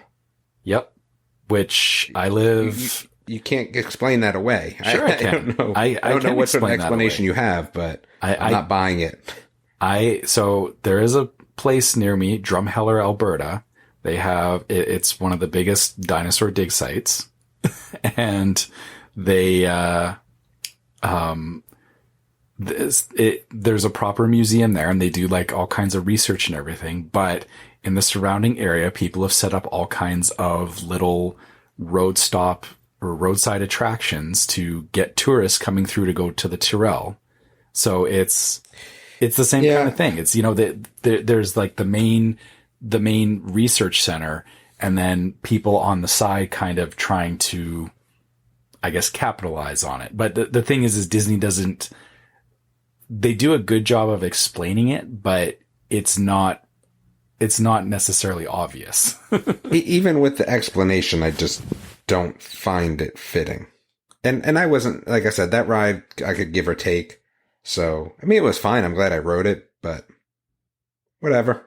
Yeah, like I said, I guess for me, it does. But wasn't it broken? Wasn't that the problem? Well, one of the tracks had been down for a while. I don't know what the final nail in the coffin was for it. For a long time, though, they were running on just the one side was open. Yeah. So, yeah, I mean, it's kind of it's a weird coaster too. And I know a lot of people, don't like it because it spins and all that. So, I mean, I think. Right. This just is one of those things that kind of falls into this whole, well, when you make a ride that's a little bit rougher, not everyone likes it, and it doesn't necessarily get the same sort of chance as some other stuff at Disney per se. For me, that's when we talk about what would happen if Disney had Nintendo. I feel like this is a prime example. Like, it would just go away. I agree with you, but I actually think that the motivation for why it didn't work is different, because it's not that it was too intense. It was probably more that, the kids enjoyed it, but there's a lot of, or I know at least like when I was a kid, my dad did not want to do anything to do with a spinning ride. And well, I think, you have that spin, but I also think that the other problem was, people would complain about back and neck issues with that ride as well. So if you were already predispositioned, that was a little rough from my understanding. True. And I see the same complaints about Space Mountain and the Matterhorn, but they're still there. Yeah. I agree. Yeah. I agree. So. Yeah. No, it's, I mean, it sucks. It sucks that they do have to like kill these rides. I guess the third one. So there was Stitch's Great Escape, Rivers of Light, and Primeval Whirl. So Rivers of Light, I didn't care. Like, I guess. What Rivers of Light is what? The show that was. Yeah. The show at, what's it called? Animal Kingdom. Yeah. Yeah, it was. Yeah, it was the nighttime show at Animal Kingdom. Yeah, I saw it once. See, we never even, we saw it as we were walking out of the park one evening, and it didn't seem interesting enough to me, I guess, is the thing. Like, and I guess that's a shame, is that it just, I feel they had good intentions with it, and it just really missed whatever mark they were going for.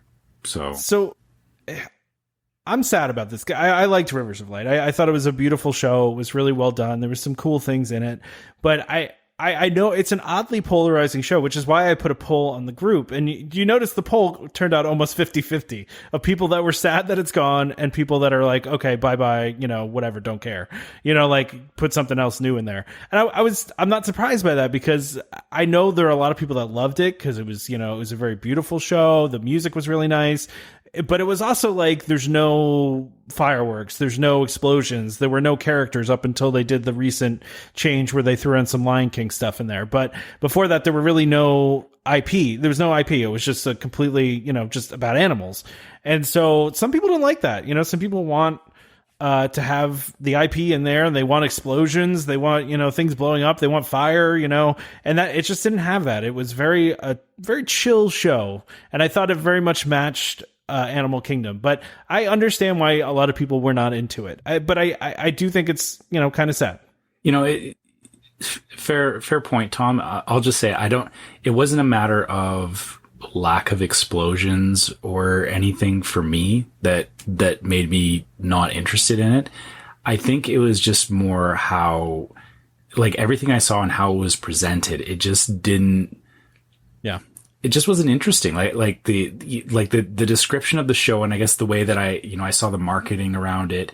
And like I said, we saw it as we were walking out, because you can kind of see down to the where the lagoon is that they do it. And I kind of looked at it, and it just didn't catch my eye enough. It wasn't even on the same level as, I'll be the first to admit, I do not like the daytime parades at all. And you're probably going to smack me for that, Tom, but wait, even you don't even like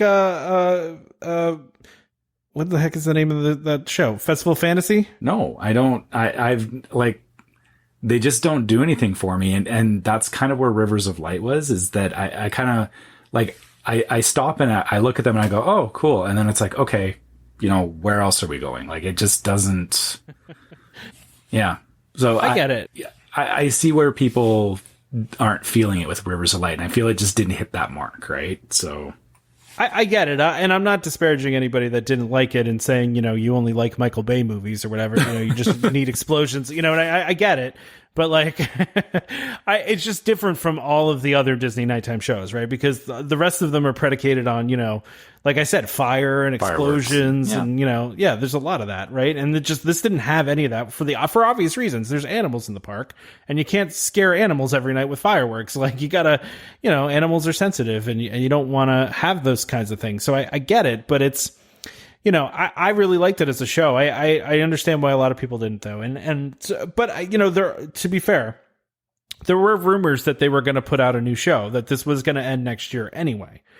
So there was some talk about that anyway, that the show was already going to end, and that they're just ending it early because there's no nighttime shows at this point. So, which would make sense.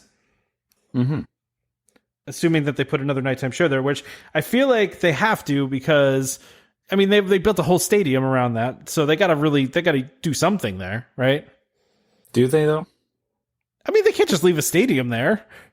Oh, it's pretty it's not like the Fantasmic one where you got to walk 1,000,000 miles just to get to some weird place all the way in the back of the park. This is very visible. Like, if you just walk by, Everest and Finding Nemo over there, you can't miss it, Mm-hmm. Counterpoint, they left an entire water park. That's true, but no one could see that really. It was right off of Wilderness Lodge. This is more obvious, though.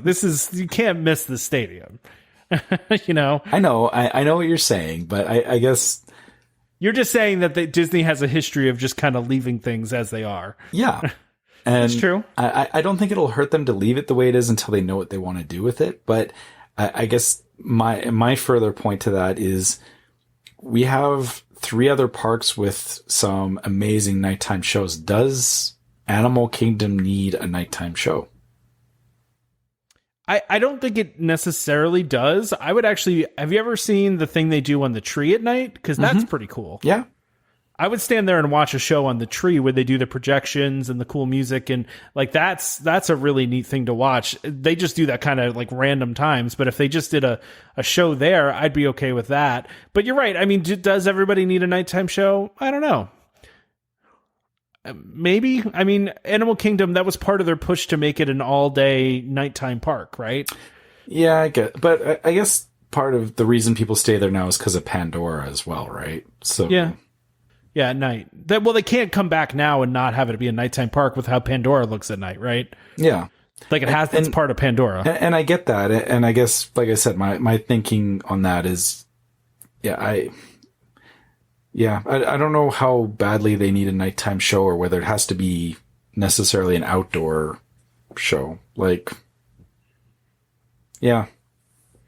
I'm just, I don't know either. I'm just thinking more about the fact that, yeah, it is supposed to be like, it is a functioning zoo effectively. And Yeah. I feel that's, yeah, I'm thinking more about the animals and all that. Yeah. No, that makes sense. Yeah. Anyway.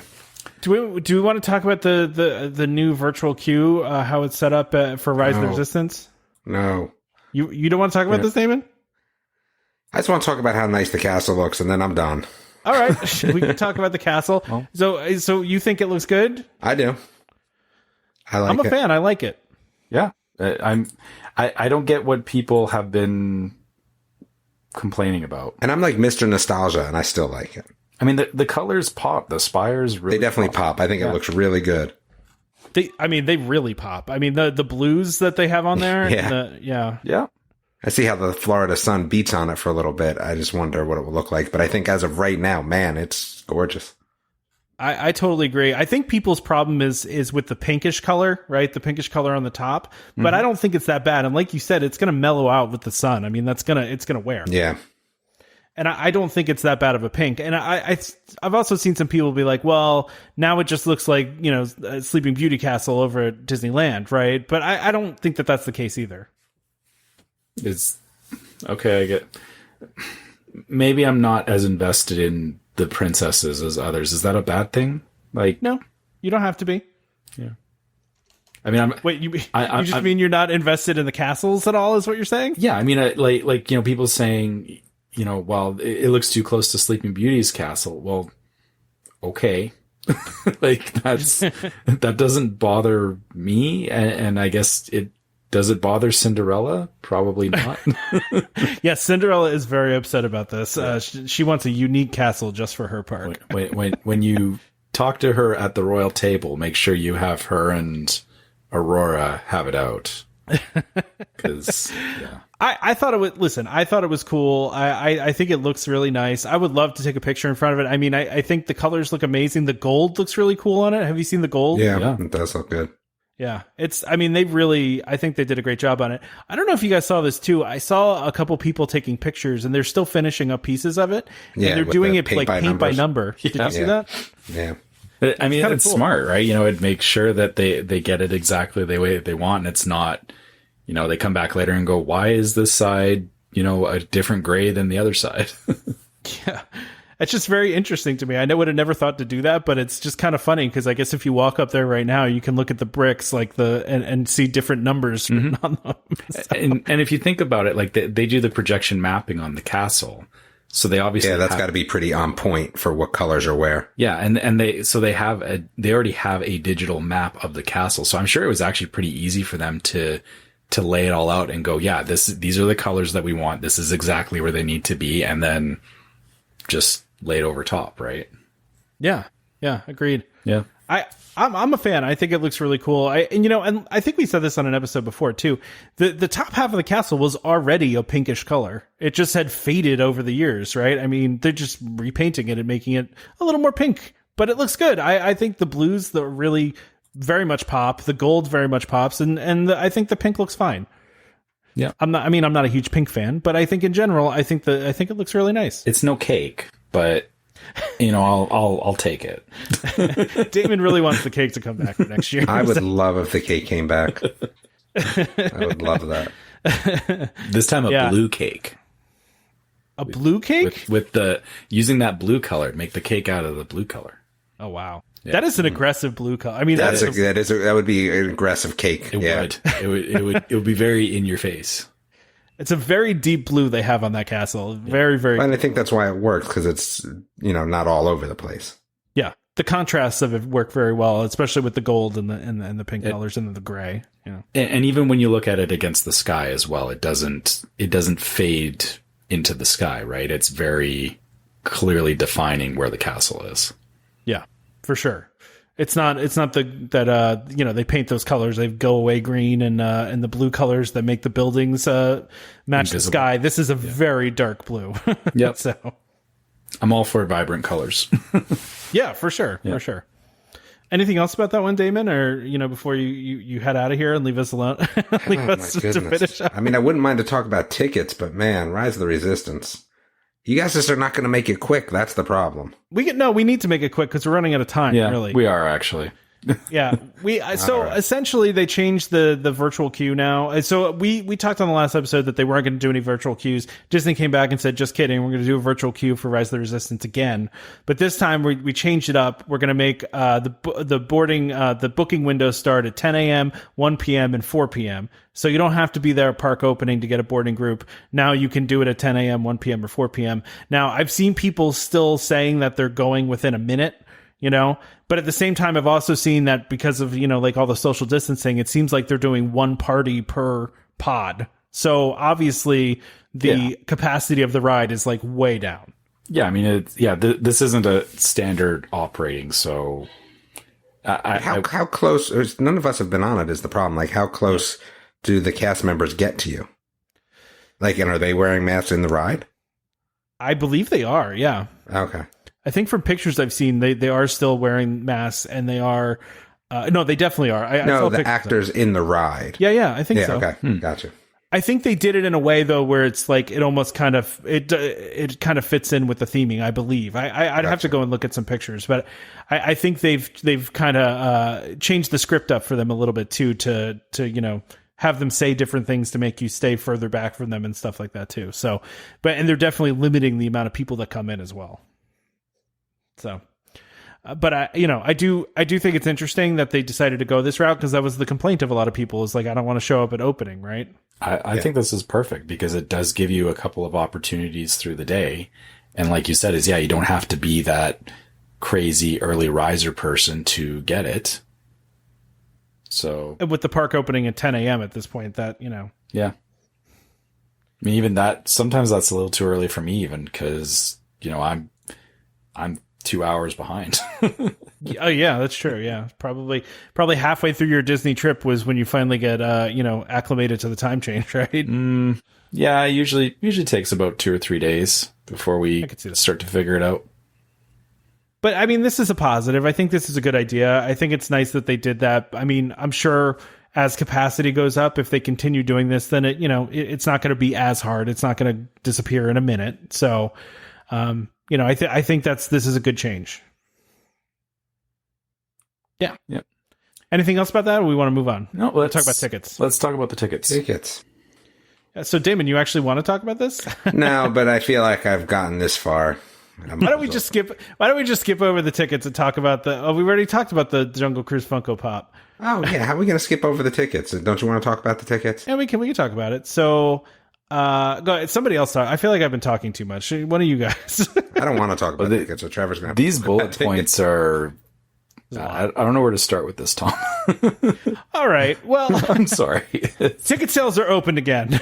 Yeah. Okay. Are we done? Ticket sales are open. We're done. All right. Ticket sales are open, but they are also extending annual passes again, another 30 days to annual passes. So that's something that's happening, but you can choose again to get a refund for those 30 days if you want to, instead of getting it done if you are paid in full.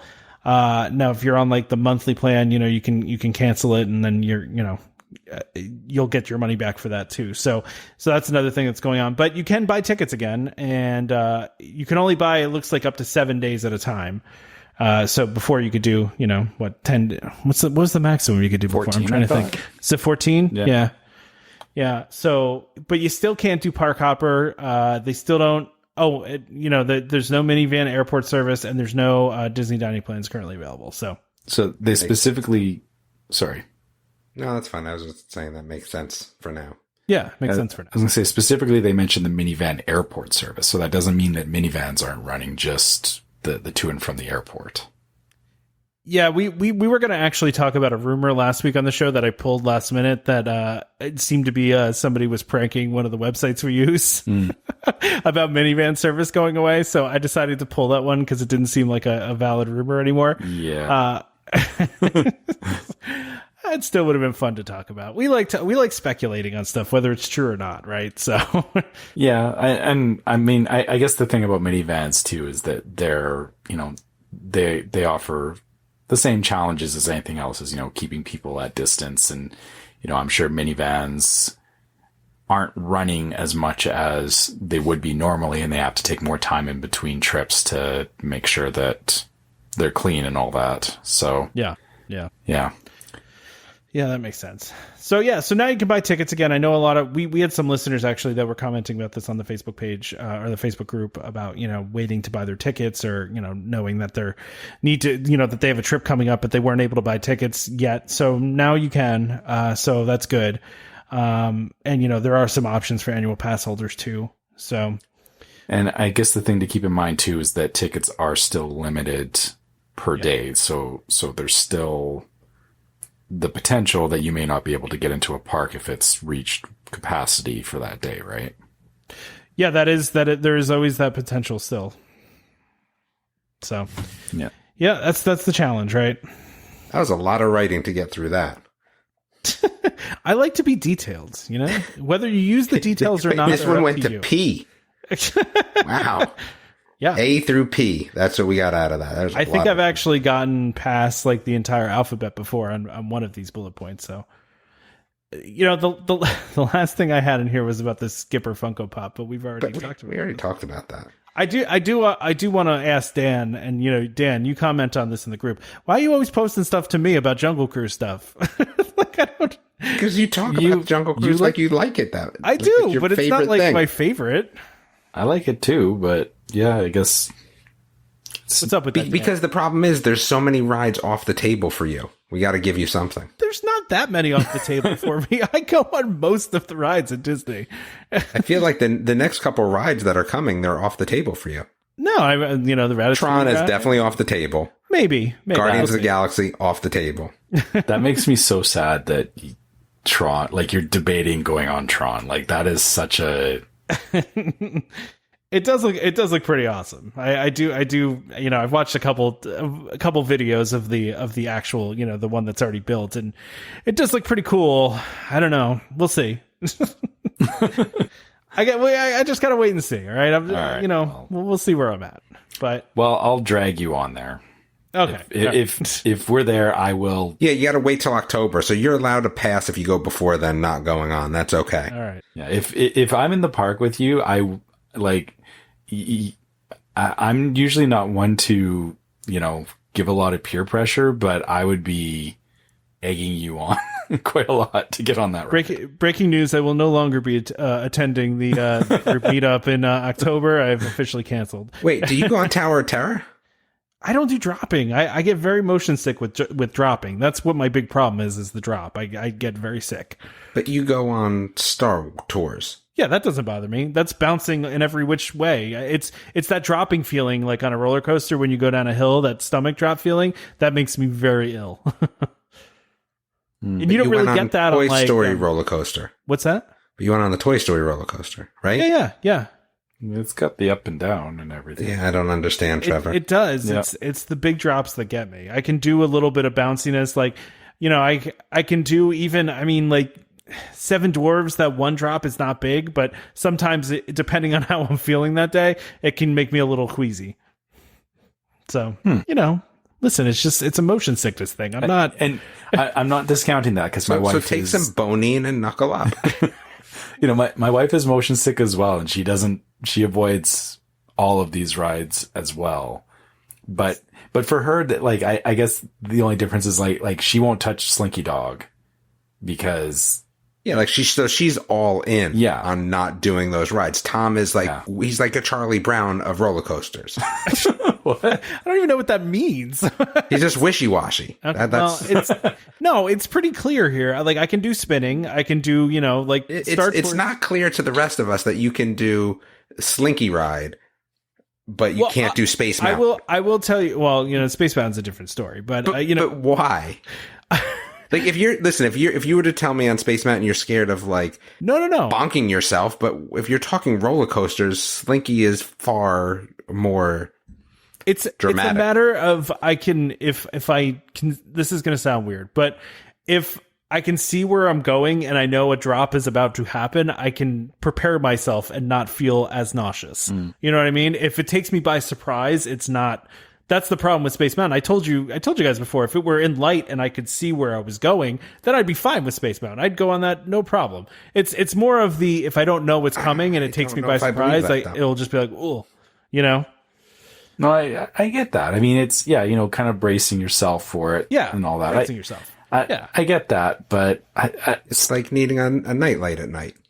We could get you like a light up nightlight. Maybe you'd be okay then. I prefer to sleep in pitch black personally, but no, I'm saying a light up nightlight for the roller coasters. Oh, for the roller coaster? Okay, Yeah. I'll just turn on the flash on my phone, and I love those people. Those people are the best. Make sure you do that. everybody loves the person that does that. So I'm just going to do that. They have some really strong flashlights that we could probably get you to hold, but they may tell you to turn it off when you get going. All I need to do is watch a couple YouTube videos of it with the lights on, and then I just got to memorize the track in my head, and I'll be good. Well, yeah, we can put you in one of the laundry baskets in front of a POV of it, just turn up the brightness and contrast, and you'll be good. Listen, I will say this right now in the show. We can write it down. We can mark it. I will go on Space Mountain with you guys when I am there in October for the meetup. We will go on it. It'll be fine. I have no Trevor, worries about doing that. Tom's going to show up with a fake cast on. And like, listen, guys, I was going to go on, but really feeling not well today, guys. I don't know if I can do it. I feel like I got the flu or something. And I'll just be like, great. Well, I've already got the fast passes, so. All right, let's just end this mess. let's just end this thing. Right. Listen, but I will. I swear to you guys, if we do the meetup, I will do it with you guys. It'll be done. Okay. Easy.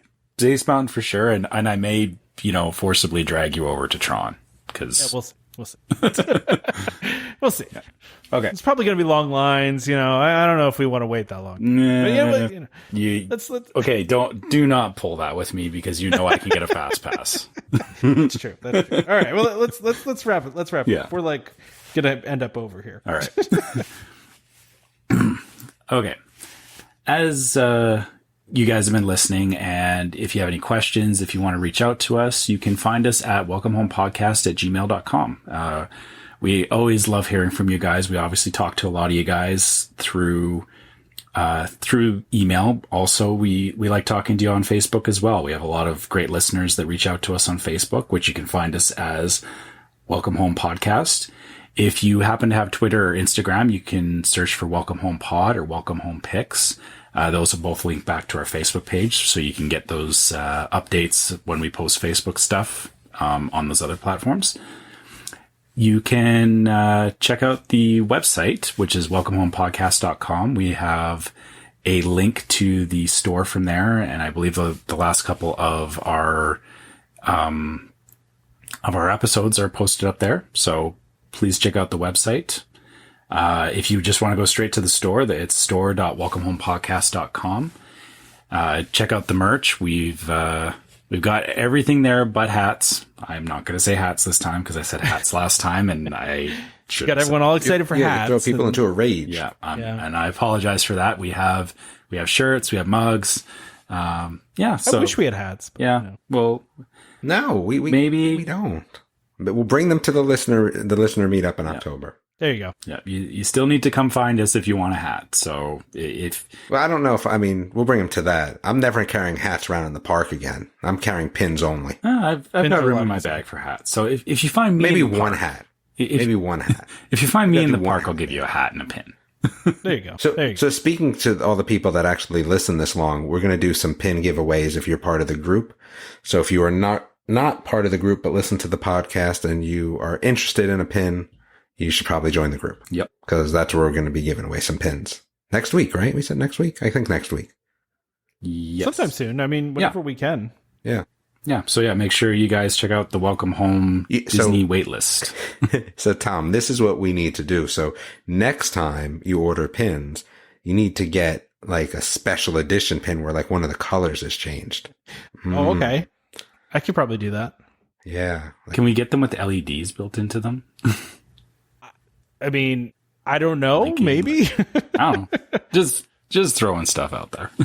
It's interesting. Yeah. No, I'm sure there's some other fancy. No. This is what we're doing, Trevor. Glow in the dark. Oh yeah, we can do that. Dark. Yes. Yeah. Yes. We need some limited edition glow in the dark pins. Yes. I'm on board for that. I like that. That's a good idea. Okay. So Reviews? outside of all this, yeah, to get back to closing the show, if you found this on iTunes or Spotify or Google Play or any of those platforms, please leave us a review. We do like seeing those reviews. It helps other people find the show as well, and it helps us try to get better at what we do here. Hold on a second, because you guys now made me go over to Wizard Pins. Isn't that where we got ours from? No, that's not where we got it from. Where did we get ours from? I don't remember. Oh, come on, man. It starts with a V, I think. Wizard Pins has cufflinks. And coins. Who uses Custom cufflinks? coins. Who uses cufflinks anymore? I don't know, but man, I'd love some welcome home cufflinks. A tie bar? A welcome home tie bar? Oh man, they've got some interesting stuff on there. I'm trying to remember the name of the company that we used. That's It's like Vivi Pins or something like that. Anyway, Okay. So anyway, don't forget to subscribe to Welcome Home Podcast so you can be reminded every time we release a new episode. That's important, by the way. If you guys are longtime listeners of the show and you're not subscribed, please do subscribe, because that is one of the things that puts us further up on the list, so other people can find us. So, those lists of podcasts and rankings and reviews, yeah, reviews and subscriptions are very important. So please subscribe if you haven't done so. Just hit that subscribe button, and that really helps us out quite a bit. So you can find us on Apple Podcasts, Google Play Music, Google Podcasts, TuneIn, Stitcher, Spotify, just about any place you can find podcasts. You can find us. Just search for Welcome Home. Find the one that says DVC and Disney, and you can subscribe to us through there.